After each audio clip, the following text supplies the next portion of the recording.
Of light in him. అంటే సంశయించడు నీకు నాకు ఇచ్చేటప్పుడు. Please understand. అందుకనే దేవుడు పరలోక ప్రార్థనలో మనకు నేర్పించాడు, నువ్వెంత రిచ్ అయినా నువ్వెంత పూర్ అయినా ఇద్దరు ఒకే రకంగా పరలోక ప్రార్థన చెప్పాలి. ఏముంటుంది పరలోక ప్రార్థనలో? మా అనుదిన ఆహారము మాకు దయచేయము.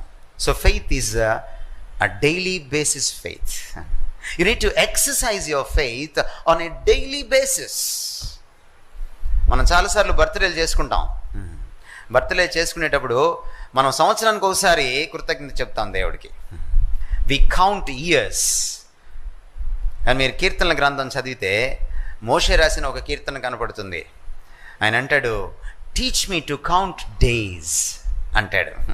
కౌంట్ మై డేస్ అంటాడు మోజెస్ తన కీర్తనలో. మా దినములు లెక్కించుట మాకు నేర్పు.